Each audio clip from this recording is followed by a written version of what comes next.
Hi, I'm Steve Millett, and welcome to this latest version of how I use DxO Photolab to edit my photos. This one's a bit different than I usually do. I was invited to the DxO press release for the new DxO Photolab 9, which is being released when I'm showing this video on the 2nd of September. I've had a beta version of DxO Photolab 9 for a couple of weeks, and I've been testing it out, and so I just thought I'd share with you what is actually new in Photolab 9. There is a couple of things that I don't really use, so I can't comment on them too much. I don't have an iPhone, but now HEIC and HEIF and ProRAW photos from iPhones are now supported by Photolab 9, which will mean something to you if you've got an iPhone. And also the Deep Prime XT3 X Trans denoising, that works for all X Trans cameras now. Fuji cameras I think they are, but I don't use Fuji, so it doesn't really mean a lot to me either. Right, so I'll get into these just the things that that I do use and things that have been added to Photolab 9, and hopefully they'll help you decide if you do use Photolab 7 or 8 whether it's worth upgrading or to 9, or if you don't use Photolab maybe you can see whether it is actually worth you giving it a trial version or even buying it. Right. So to start with, the first thing is, if you notice up here we've got a favourites bar. It's always been included, but that used to always reflect what on the Mac, it reflected what you had in your favourites on your Mac. So when you went into the I'll show you if I want to add a folder to my favourites, that's your favourites on my Mac, so this is what was shown actually in the favourites in Photolab 8. But now you can add any folder you want. So if I wanted to add a folder to my favourites, I could just add that working folder and that'd go up onto my favourites, which is nice to have. I'll just delete that. Another way of doing it is if you just on the folders menu, if you just find the folder that you want, you can just right click and add to favourites. So that's nice to have. It's always good to have different ways of customising your workspace, and so that is quite a nice one to have.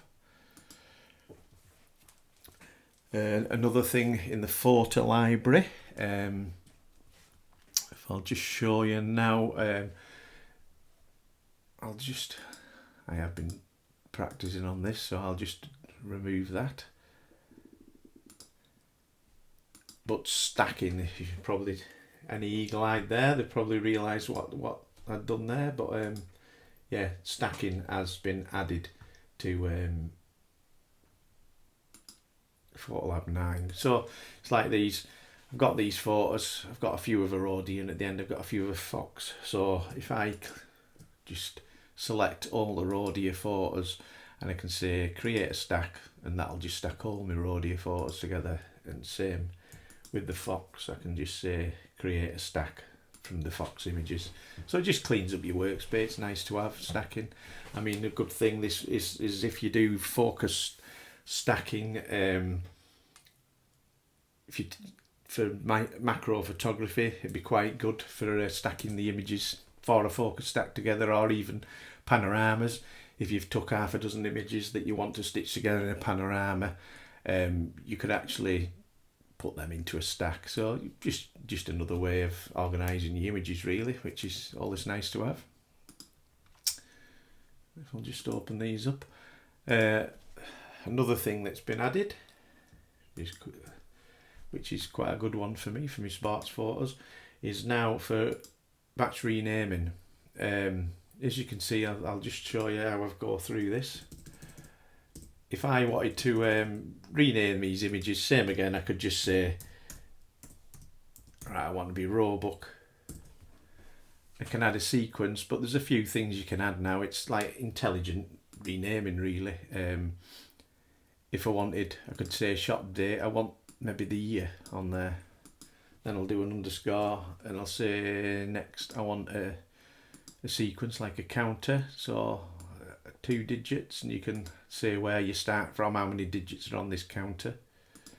And then the other things you can add something from the EXIF contact. So there's quite a few things that you can use to rename, and you know, I could put the aperture of the that it's been taken at. So yeah, or even the camera model, that'd be quite a good one to have. If I'll just delete that and I'll add the camera model. And if I rename them images now,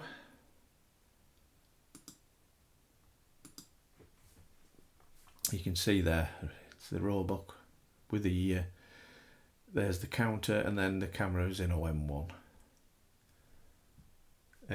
That is also now available when you export. So if you wanted to export, you could do the same thing. You can enable batch renaming just when you're exporting, and same thing, you get the same thing come up. So that's quite handy. That's very good for my sports photography. I'll definitely use that.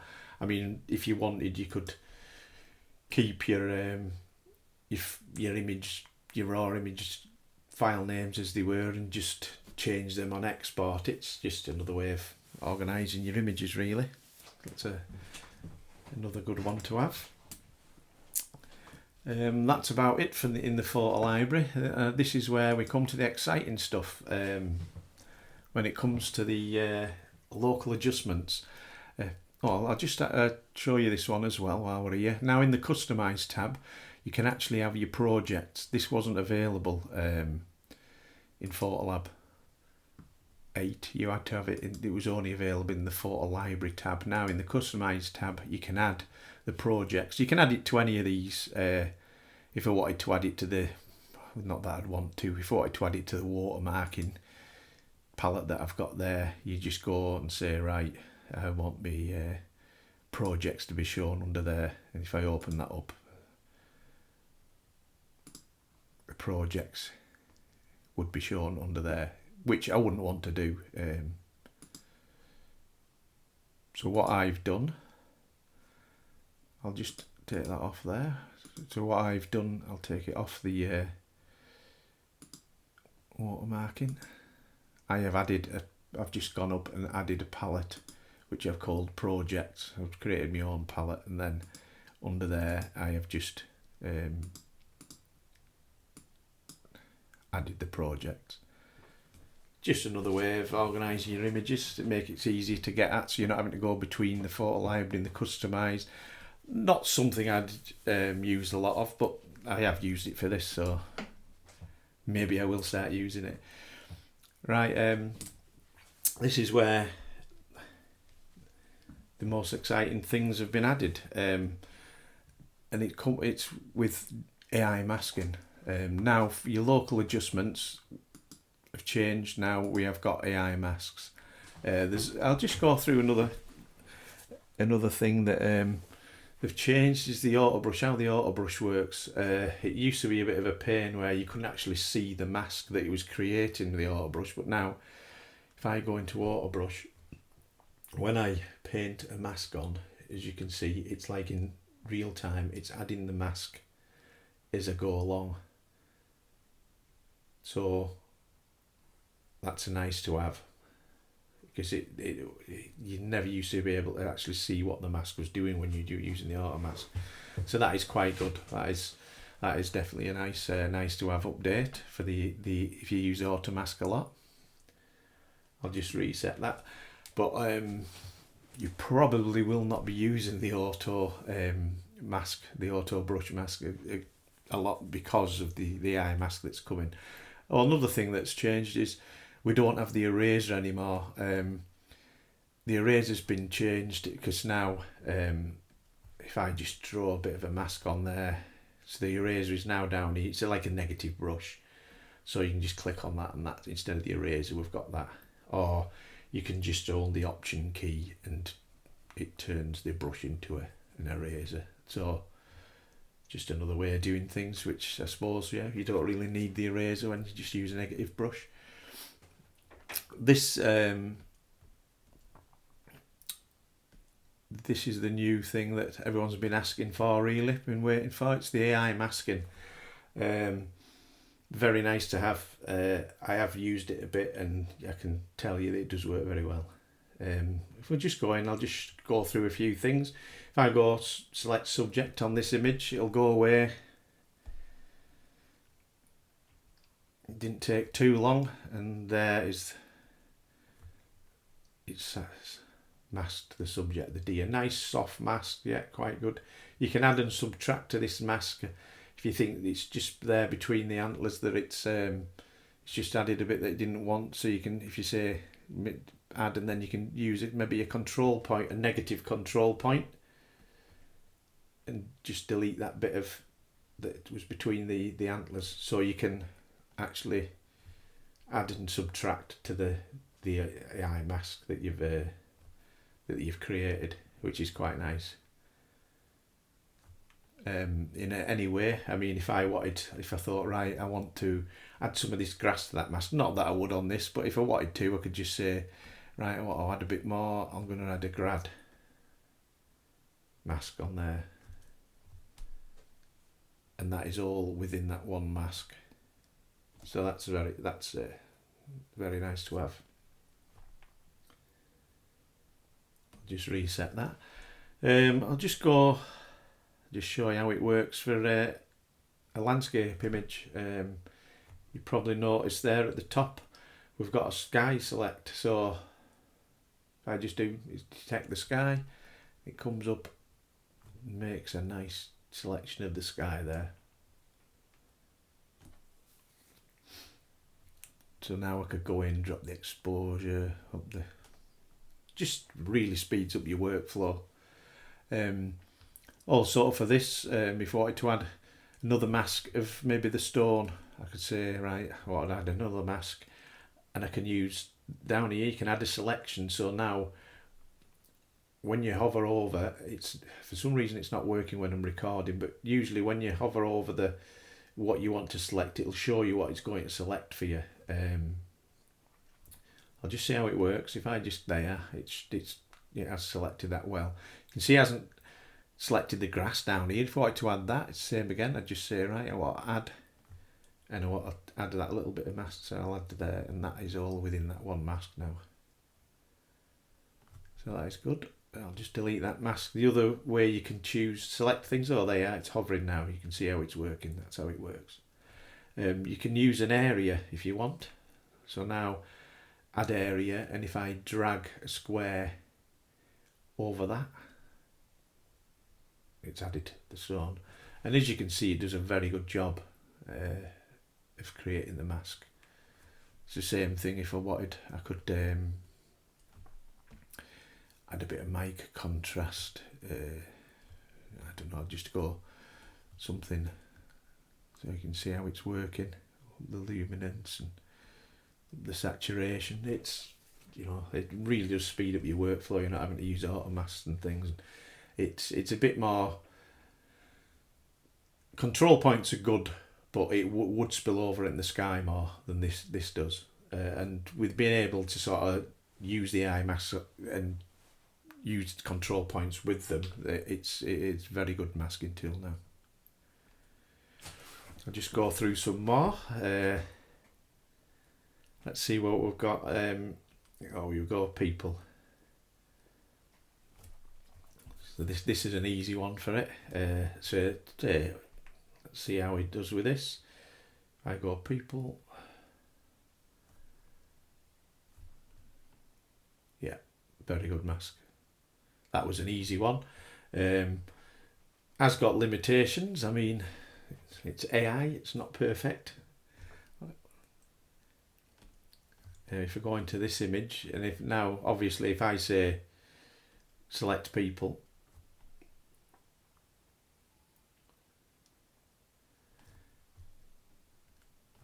it's selected all the people. For some reason, it's missed him out. But I mean, hasn't picked the ball up. If I wanted to add to that mask and pick the ball up, we'd just say, right, add. I want to add a subject and add to that mask. And the ball's added to that mask. If I delete that, if I just wanted to pick this player, I'd probably it'd be best to use an area.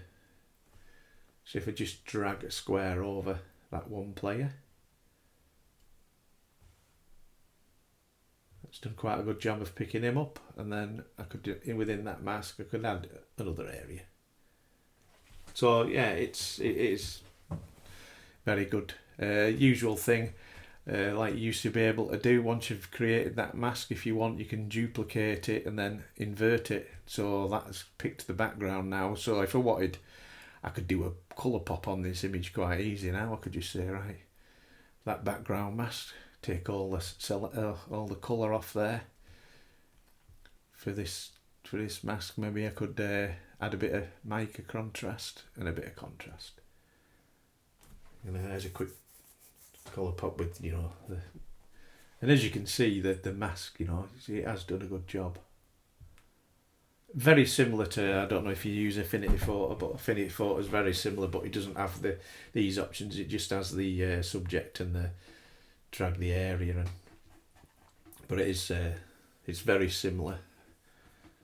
But for workflow, it's going to speed up my workflow no end. This is where it really comes into its own. I'll just show you a few animal detect ones. If I go in and say, right, animal, I want to select that animal, so there's there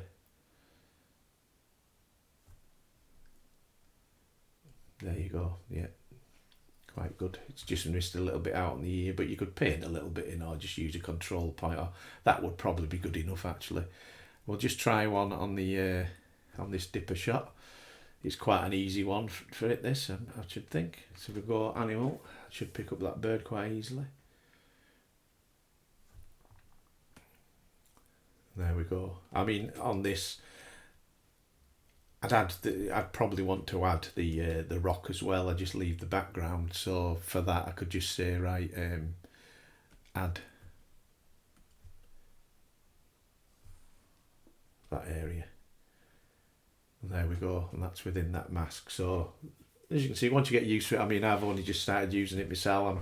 I'm sure I'll get quicker at using it and knowing which mask to use where. If I reset that, let's just try a select subject and see what it picks out. Well, there it shows you what it's going to pick out. When you hover over it, it's just going to pick the bird. If I do background, it's going to pick the background, but it thinks the rock's the background. So it's just, it's just a bit of getting to know. It shouldn't find a flower there, so it won't. Actually, I haven't actually tried any of the face ones. I'll give it a quick try now. Let's see if we can find his face.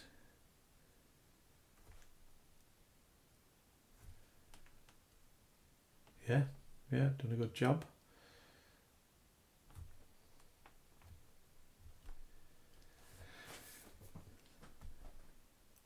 This is another thing.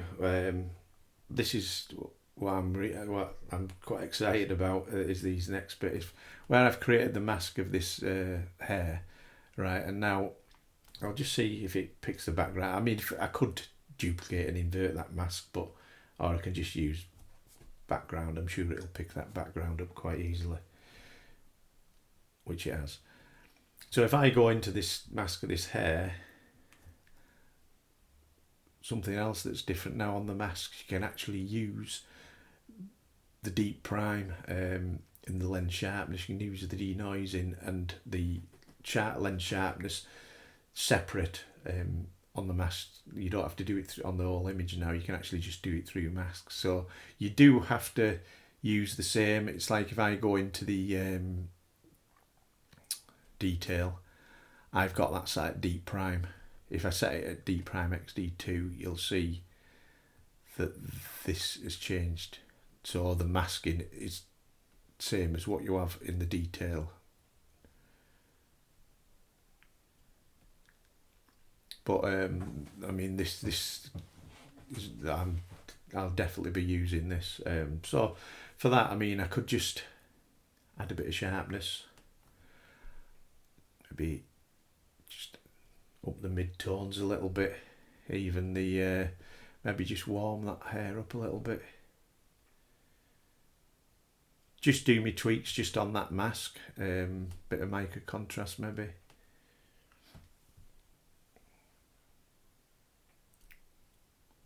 Maybe force detail a little bit on the hair. And then I can go into background mask and I can do the opposite. I can say, well, I can put a bit more. I mean, this image isn't high ISO, but I could, if I wanted to, I could, you know, less sharpening, more denoising, maybe drop the highlights a little bit. So I could get that how I want it.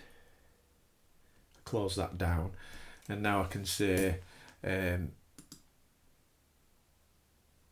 copy the correction settings.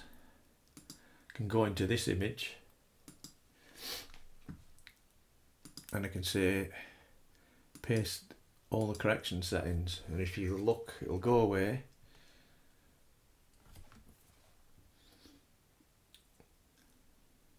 And it'll do the masking automatically for you. So because that was an AI mask for a hair, it's picked the hair up. So I've not had to do any masking, I've just copied, because it was an AI mask for an animal and that's for the background. So I mean, that's, you know, when you can do that, I mean, the time that could save is unbelievable really. And it gets better because you can even now I've created that, I can say image, new preset from image settings. So I can save that and I'll put AI animal mask. I'll just call it that. I mean, you can call it whatever you want.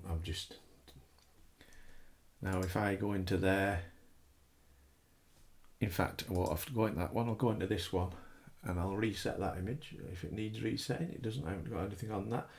And I can just say add that preset, apply it, and it'll go away.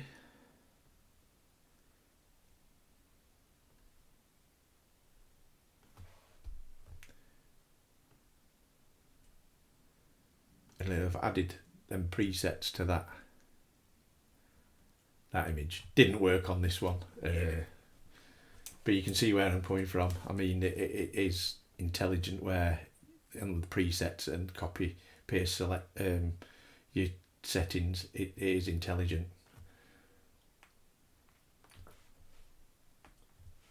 We'll go into this image. I'll show you how it works on that because I've set it up for that hair shot. I'll reset that image and I'll add, I can just say AI animal mask and a preset, apply that, and away we go. It's added, it's done that. I mean, that's a real game changer for me. That's going to save me hours. So they are all the points that I can think of that. But as you can see, the AI masking, it's really well implemented. I'll definitely be upgrading into Photolab 9. I don't have no affiliation with DxO. I can't offer you any savings or anything, but it's just a bit of advice really. Hopefully this will help you decide whether it's worth you updating to Photolab 9 if you already use Photolab, or if you're new to Photolab, this might help you decide whether it's worth giving it a go. I know the masking was a bit of an issue with a lot of people. AI masking's been implemented for quite a while now in Capture One and Lightroom, so DxO's caught up now, but it's really well implemented. It's good. I mean, to me as well, now you can do the denoising and the sharpening separate. I mean, that's just come over from Pure Raw. I mean, they've added that to Pure Raw in the last Pure Raw. So they've just sort of incorporated that from Pure Raw, but it's very nice to have. So yeah, I hope that's useful to some of you out there, and thanks for watching. Bye.